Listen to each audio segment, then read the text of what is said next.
காலையும் மாலையும் அல்லேலூயா.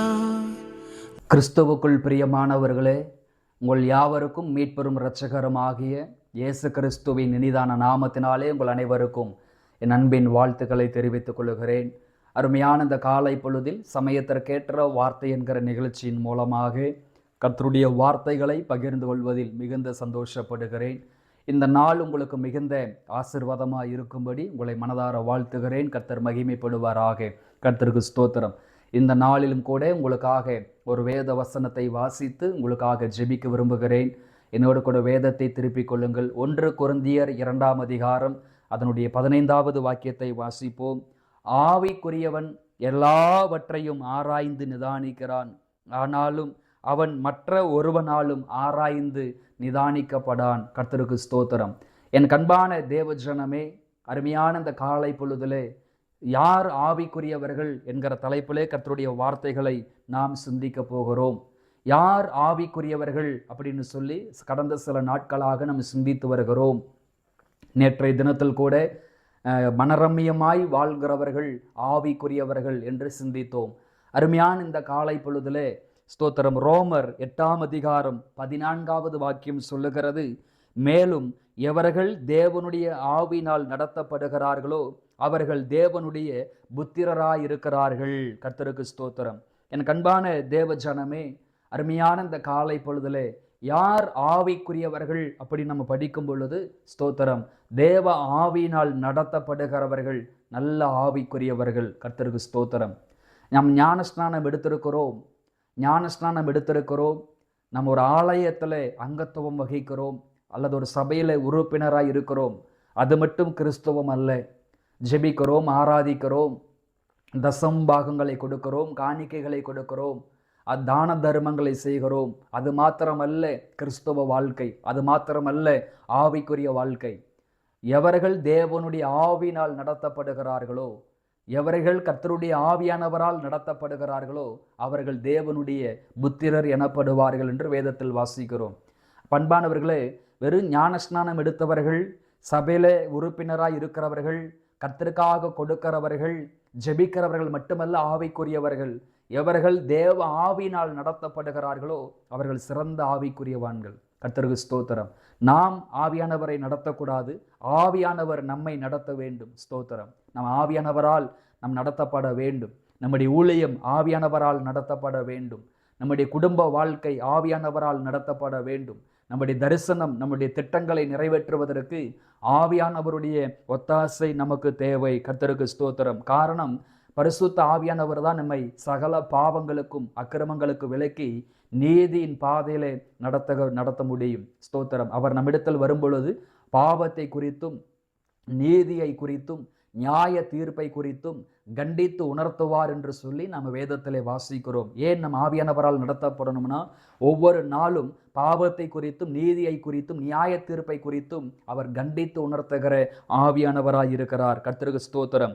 அதே போல நம் தேவனுடைய ஆவியினால் நடத்தப்படுவது தேவனுடைய பிள்ளைகள் என்பதற்கு ஆவியானவர் கொடுக்கிற ஒரு அத்தாட்சியாய் இருக்கிறது. நம் தேவனுடைய ஆவியினால் நடத்தப்படுதல் என்பது நம் தேவனுக்கு பிள்ளைகளாய் இருக்கிறோம் என்பதற்கு ஒரு சிறந்த அடையாளமாய் இருக்கிறது. அப்ப கண்பான தேவஜனமே, நம்ம ஒவ்வொரு நாளும் எழுப்பி ஜெபிக்கும் பொழுது, ஆவியானவரே நீங்க என்னை நடத்துங்க, ஆவியானவரே இன்றைக்கு என்னுடைய ஊழியத்தை நடத்துங்க, எங்கள் பயணத்தை நீர் நடத்துங்கன்னு சொல்லி இன்றைக்கு எங்கு செல்ல வேண்டும், எங்கு செல்லக்கூடாது, என்ன பேச வேண்டும், என்ன பேசக்கூடாது என்று சொல்லி ஆவியானவருடைய நடத்துதலுக்காக நீங்கள் ஜெபம் பண்ணுங்க. அப்படி ஆவியானவருடைய நடத்தலுக்காக நீங்கள் ஜெபிக்கும் பொழுது அந்த நாளை உங்களுக்கு ஒரு வெற்றியின் நாளாக, ஸ்தோத்திரம், ஒரு மகிழ்ச்சியின் நாளாக ஆவியானவர் உங்களை நடத்துவார். ஆவியானவர் உங்களை நடத்துவார். தீமைகளுக்கு விலக்கி உங்களை பாதுகாப்பார். வரும் ஆபத்துகளை கர்த்தர் முன்னறிவிப்பார். சம்பவிக்க போகிறவைகளை ஆண்டவர் உங்களுக்கு முன்னறிவிப்பார். கர்த்தருக்கு ஸ்தோத்திரம்.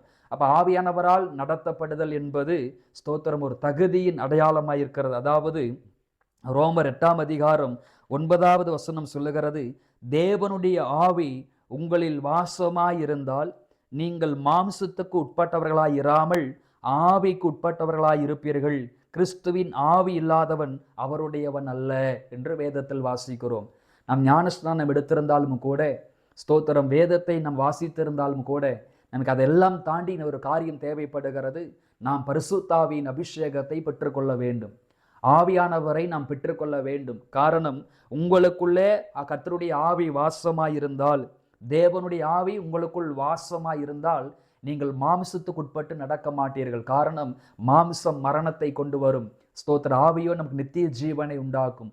மாம்ச சிந்தை மரணம் என்று நம்ம வேதத்திலே வாசிக்கிறோம். மாம்ச சிந்தை மரணம், ஆவியின் சிந்தையோ ஜீவனும் சமாதானமாம் என்று நம் வேதத்திலே வாசிக்கிறோம். அப்ப என் கண்பான தேவ ஜனமே, ஞான ஸ்நானம் எடுப்பதும் ஒரு பெரிய சபையில் போய் உறுப்பினராக மாறுவது மட்டுமல்ல நம்ம ஆண்டவருடைய பிள்ளைகள் என்பதற்கு அடையாளம். ஸ்தோத்திரன். ஆவியானவரால் நடத்தப்படுவது ஒரு சிறந்த அடையாளமாய் இருக்கிறது. ஒவ்வொரு நாளும் நம் ஆவியானவரால் நடத்தப்பட வேண்டும். ஒவ்வொரு நாளும் நம்முடைய குடும்பம் ஆவியானவரால் நடத்தப்பட வேண்டும். ஒவ்வொரு நாளும் நம்முடைய ஊழியங்கள் ஆவியானவரால் நடத்தப்பட வேண்டும். கர்த்தருக்கு ஸ்தோத்திரம். அதே போல கிறிஸ்துவின் ஆவி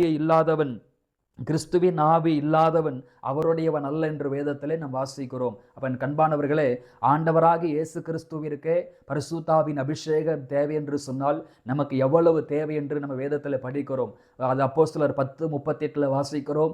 நசரேயனாக இயேசு கிறிஸ்துவை தேவன் பரிசுத்த ஆவினாலும் வல்லமையினாலும் அபிஷேகம் பண்ணினார். ஆதலால் நன்மை செய்கிறவராயும் பிசாசின் வல்லமையில் அகப்பட்ட யாவரையும் குணமாக்குறவராகவும் சுற்றி திரிந்தார் என்று வேதத்தில் படிக்கிறோம். அதே போல இயேசு கிறிஸ்து எடுத்துக்கொள்ளப்படும் பொழுது உன்னதத்திலிருந்து வருகிற பெல்நாள் தரிப்பிக்கப்படும் வரை, பரிசுத்த ஆவியானவரால் நீங்கள் தரிப்பிக்கப்படும் வரை எருசலேமிலே காத்திருங்கள் என்று சொல்லி ஆவியானவருக்கு அவ்வளவு முக்கியத்துவம் கொடுத்தார். என் அன்பானவர்களே, அப்ப பரிசுத்த ஆவியானவரால் நம்ம நடத்தப்படுவது ஒரு பாக்கியமாய் இருக்கிறது. ஸ்தோத்திரம். இரண்டாவது, வழிநடத்துதலின் விதத்தை பார்க்கும் பொழுது ஸ்தோத்திரம், அவர் வரும் பொழுது சகல சத்தியத்திற்குள்ளும் நடத்துவார் என்று வேதத்தில் படிக்கிறோம். பரிசுத்த ஆவியானவர் நமக்கு ஏன் தேவை?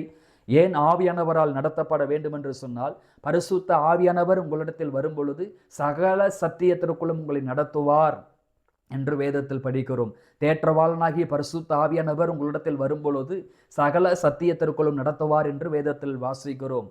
நீங்கள் பரிசுத்தராலே அபிஷேகம் பெற்றிருக்கிறீர்கள், அந்த அபிஷேகம் உங்களுக்கு போதிக்கும் என்று வேதத்தில் வாசிக்கிறோம். அப்ப என் கண்பான தேவஜனமே, நீங்கள் இன்னும் பரிசுத்தாவின் அபிஷேகத்திலே நிரம்புகிற பொழுது, பரிசுத்த ஆவியானவரை பெற்றுக்கொள்ளுகிற பொழுது, அந்த ஆவியானவரால் நீங்கள் நடத்தப்படுகிற பொழுது இன்னும் வேத வசனத்தின் ஆழங்களை, மகத்துவங்களை ஆவியானவர் உங்களுக்கு சொல்லிக் கொடுப்பார். கர்த்தருக்கு ஸ்தோத்திரம். சில நேரங்களிலே சில புத்தகங்களை, சில நோட் புத்தகங்களை விரித்து பார்க்கும் பொழுது யார் எழுதினார்களோ அவர்களுக்குத்தான் அதை பற்றி நன்றாக தெரியும். அவங்க கையெழுத்து அவங்களுக்கு மட்டும்தான் புரியும். அதே போலதான் இந்த பரிசுத்த வேதம் என்பது ஆவியானவர் ஸ்தோத்திரம் பல தாசர்களை கொண்டு எழுதின ஒரு புத்தகமாய் இருக்கிறது. அப்ப ஆவியானவருக்குத்தான் இந்த வசனத்தினுடைய ஆழங்கள் தெரியும். அந்த ஆவியானவரை நீங்கள் சார்ந்து கொள்கிற பொழுது உங்களுக்கு சகல ரகசியங்களையும் சகல ஆழங்களையும் ஆவியானவர் உங்களுக்கு கற்றுக் கொடுப்பார்.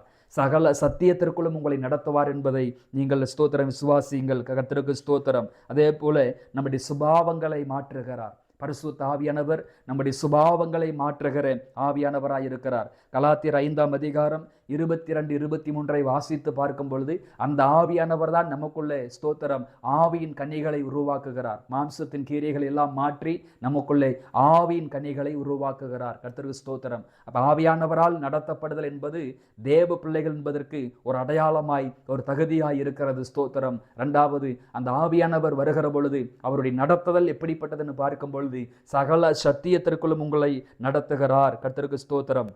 அதே போல் அடுத்ததாக ரோமர் 8:16 வாக்கியத்தை வாசித்து பார்க்கும் பொழுது, நாம் தேவனுடைய பிள்ளைகளாய் இருக்கிறோம் என்று ஆவியானவர் தாமே நம்முடைய ஆவியுடனே கூட சாட்சி கொடுக்கிறார் என்று வேதத்திலே வாசிக்கிறோம். கர்த்தருக்கு ஸ்தோத்திரம். அப்ப என் கண்பான தேவ ஜனமே ஸ்தோத்திரம், ஒரு ரயில் தண்டவாளத்தில் ஓடுவது போல ஒரு கிறிஸ்துவன் பரிசுத்த ஆவியானவரால் காட்டுகிற பாதையில் ஓடினால் மிக சிறப்பாய் இருக்கும். கர்த்தருக்கு ஸ்தோத்திரம். அதே போல நாம் பயப்பட வேண்டிய அவசியம் இல்லை. வேதம் நமக்கு அழகாக சாட்சி கொடுக்கிற ஒரு காரியம் என்னவென்று சொன்னால், நாம் தேவனுடைய பிள்ளைகளாய் இருக்கிறோம் என்று ஆவியானவர் தாமே சாட்சி கொடுக்கிறார்.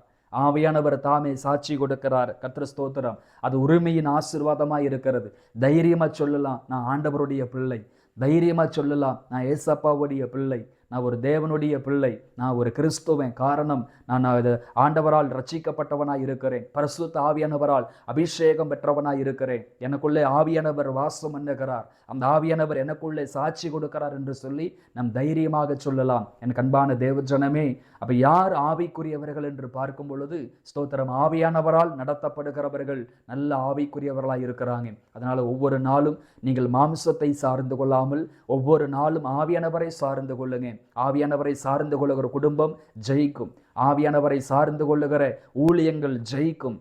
ஆவியானவரை சார்ந்து கொள்ளுகிற ஊழியர்கள் ஊழியத்தில் ஜெயிப்பார்கள். கர்த்தருக்கு ஸ்தோத்திரம். வெள்ளம் போல சத்துரு வந்தாலும் கர்த்தருடைய ஆவியானவர் அவனுக்கு விரோதமாய் கொடியேற்றுவார் என்று வேதத்தில் வாசிக்கிறோம். அப்ப வெற்றி என்பது ஆவியானவருடைய கரத்தில் இருக்கிறது. நம்முடைய வெற்றி, நம்முடைய குடும்பத்தினுடைய வெற்றி, ஊழியத்தினுடைய வெற்றி, நம்முடைய தனிப்பட்ட ஜீவிதத்தினுடைய வெற்றி ஆவியானவருடைய கரத்தில் இருக்கிறது. எத்தனை சத்துருக்கள் உங்களுக்கு விரோதமா, உங்கள் ஊழியத்திற்கு விரோதமா எழும்பி வந்தாலும், எத்தனை பேர் உங்கள் ஜீவிதத்திற்கு விரோதமா எழும்பி வந்தாலும், ஆவியானவர் உங்களுக்குள் இருப்பாரானால், ஆவியானவர் உங்களுக்குள்ளே வாசம் பண்ணுவாரானால், நீங்கள் ஆவியானவராலே நடத்தப்படுவீர்களானால் கர்த்தருடைய ஆவியானவர் அவர்களுக்கு விரோதமாக கொடியேற்றுவார். கர்த்தருக்கு ஸ்தோத்திரம். அப்ப நீங்களும் நானும் ஒவ்வொரு நாளும் ஆவியானவரால் நடத்தப்பட வேண்டும். அப்படி ஆவியானவரால் நடத்தப்படும் பொழுது நாம் கூடிய சீக்கிரமாக நல்ல ஆவிக்குரிய பிள்ளைகளாய் மாறுவதற்கு வாய்ப்புகள் உண்டு. ஒவ்வொரு நாளும் பரிசுத்த ஆவியானவரை சார்ந்து கொள்வோம். ஆண்டவர் நமக்கு உதவி செய்வாராக. ஜெபிப்போம். அன்பின் பரலோக பிதாவே, ஆசீர்வாதமான இந்த காலை பொழுதற்காக உமக்கு நன்றி. அப்ப யார் ஆவிக்குரியவர்கள் என்று படிக்கும் பொழுது ஆவியானவரால் நடத்தப்படுகிறவர்கள் நல்ல ஒரு ஆவிக்குரியவர்கள் என்று வேதத்திலே வாசிக்கிறோம். எவர்கள் தேவனுடைய ஆவியினால் நடத்தப்படுகிறார்களோ அவர்கள் தேவனுடைய புத்திரர் எனப்படுவார்கள் என்று வேதத்திலே வாசிக்கிறோம். இந்த வசனத்தை, இந்த வார்த்தைகள் கேட்கிற ஒவ்வொரு பிள்ளைகளும் ஆண்டவரே அபிஷேகத்தை பெற்றுக்கொள்ளவும், கிருபையை பெற்றுக்கொள்ளவும், ஆவியானவரால் நடத்தப்படுகிற ஒரு அனுபவத்தை பெற்றுக்கொள்ளவும் இந்த பிள்ளைகளுக்கு உதவி செய்யும்படி நாம் மனதார ஜெபிக்கிற ஆண்டவரே. அப்பா ஸ்தோத்திரம். ஒரு ரயில் தண்டவாளத்தில் சரியாக இயங்குவது போல நாங்கள் ஆவியானவர் காட்டுகிற பாதையிலே ஓடுவதற்கு ஆண்டவரே எங்களுக்கு உதவி செய்வீராக. எங்கள் தனிப்பட்ட வாழ்க்கையிலும், குடும்ப வாழ்க்கையிலும், ஊழிய வாழ்க்கையிலும் ஜெயிப்பதற்கு நாங்கள் ஆவியானவரை சார்ந்து கொள்ள கர்த்தாவை கிருபைதாரும். ஒருவேளை அபிஷேகத்தை பெறாதவர்கள் இந்த வார்த்தைகளை கேட்பார்கள். ஆனால் ஒவ்வொரு பிள்ளைகளையும் ஆண்டவரே ஸ்தோத்திரம் பரிசுத்த ஆவியானவரால் நிரப்பப்பட, அபிஷேகத்தால் நிரப்பப்பட ஆண்டவரை உதவி செய்யும். மாம்ச சுபாவங்கள் மாறட்டும், ஜென்ம சுபாவங்கள் மாறட்டும்.